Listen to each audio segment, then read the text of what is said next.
Do mealtime battles sound familiar? You make dinner, your child comes to the dinner table, takes one look, and goes, nope, not having that.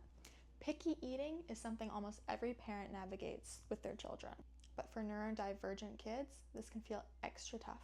Today we're going to talk about some tips and tricks and ways you as a parent can support.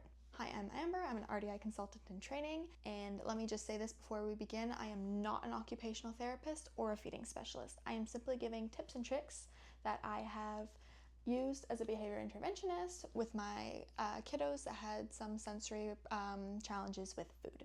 If you have any serious concerns about your child's food intake, please consult your pediatrician or a licensed occupational therapist. So what do we mean by picky or selective eating? This is when a child consistently avoids certain foods, whether that be due to taste, texture, the look, the color, the food group, anything in between.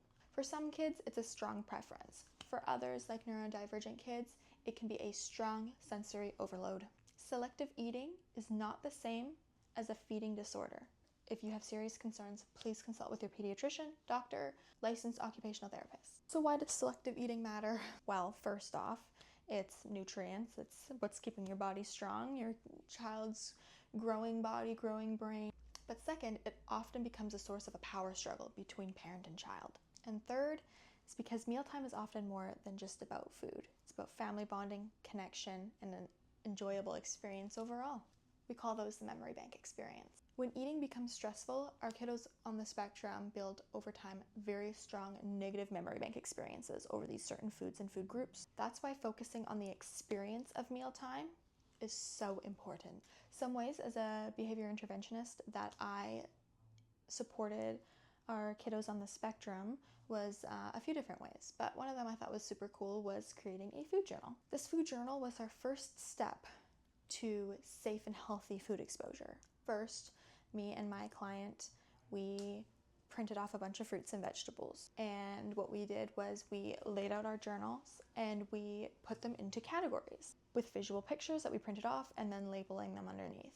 What we will never try, our memory bank is a strong negative on these certain fruits and vegetables. Maybe in the future, I can go and feel them in the grocery store.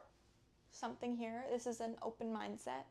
And then the third category is one fruit or vegetable that maybe we would be most interested in getting to know a little bit more. So what we did was we put these fruits and vegetables into these categories.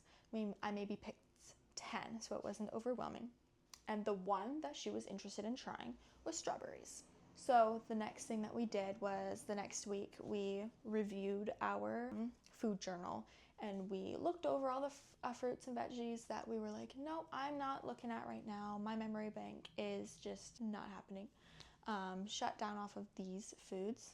The middle one, I don't want to think about right now, but I hope I can get there in the future, to then strawberries. And in this session, what we did was we looked at the strawberries and we flipped to the next page and we doodled all about strawberries. We talked about all the good things and the maybe things that we didn't really like. How many seeds that there were in strawberries she did not like, but she liked how red they were. So we talked about how these strawberries, there are a lot of seeds. You're absolutely right. It does have a lot of seeds in strawberries, but personally, I can't really taste the seeds. It's more of a texture thing, hey? And so we're talking about that.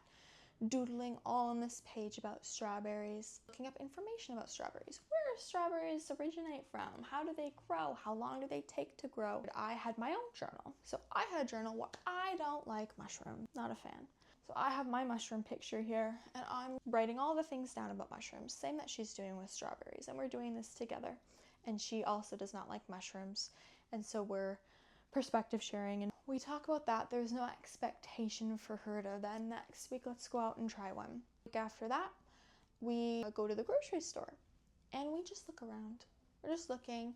We identify what foods are super colorful and ones maybe look really strange. Oh, I've never seen this food before. This is really weird. A dragon fruit. Wow. Wonder where those are come from. We'll look them up on our phone. Okay, that's really cool. What does the inside look like? Oh, I'm not sure if I like that. Just looking around, making this an enjoyable memory bank experience, Maybe we'll go and touch a couple different lemons to feel the texture on what a lemon is like on the outside, or a watermelon, and then we'll go home and then we're done. Eventually, over time, we'll do this a few more times, and spotlighting every time we see strawberries. Oh, I remember when you wrote in your journal how maybe one day you'd be open to trying a strawberry. That's so cool. I'm so excited for you when you're ready for this day to come.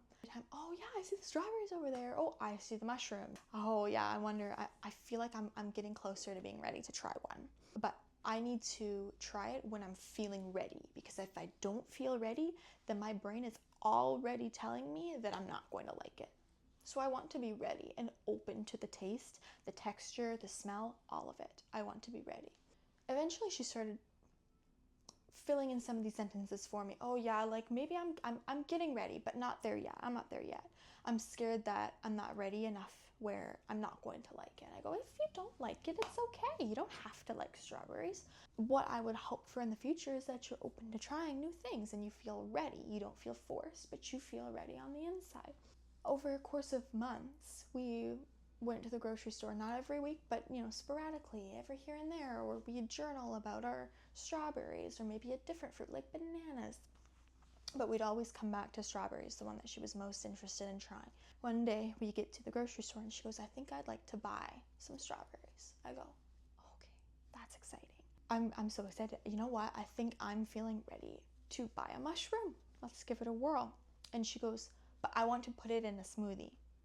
Okay, yeah, let's do that. Let's put it in a smoothie and let's take one out maybe, and we can try it first, like a little nibble. So we get these strawberries and we take them back to our to the center, and we wash them all up, and we're feeling them, and she's picking at the seeds, and I'm like, oh yeah, there's a lot of seeds, but we're prepared for that. We know that these strawberries had a lot of seeds, so I'm still feeling ready. And like the mushrooms, I know that the inside is quite dark, so but I'm ready. Like it's not new to me. And we tried them, and it was a bittersweet. She goes, I think I like them. I quite enjoy these strawberries, but I wouldn't want to eat them all the time. I go, I think that's great.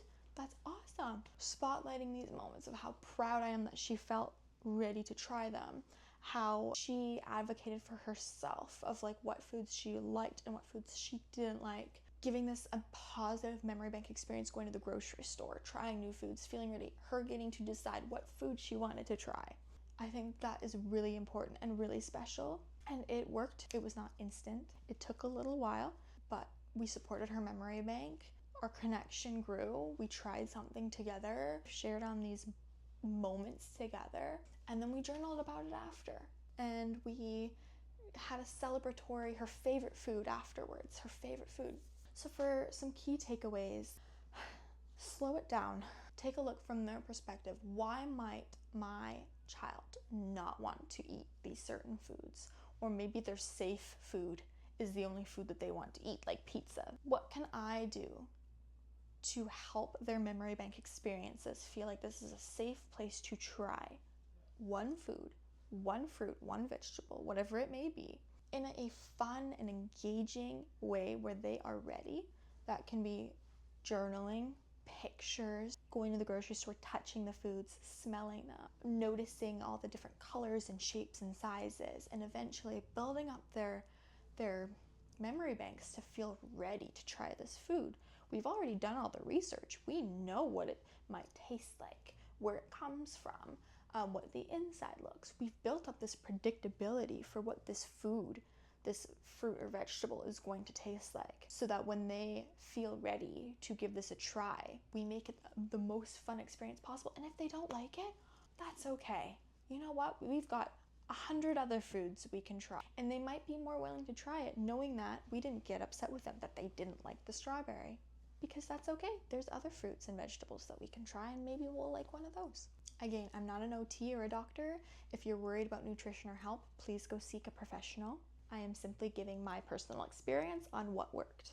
And what worked for me was process oriented. It took a long time. The process was building. It was not product focused. I was not concerned on the product being that she ate the strawberry and she liked it. I was worried about the process and her memory bank experience. So focus on the mealtime experience rather than the bites. Use curiosity with children and collaboration with teens. And remember, selective eating is not about winning a battle. It's about building trust and positive memory bank experiences. With patience and creativity, progress will happen little by little. And remember, stay awesome.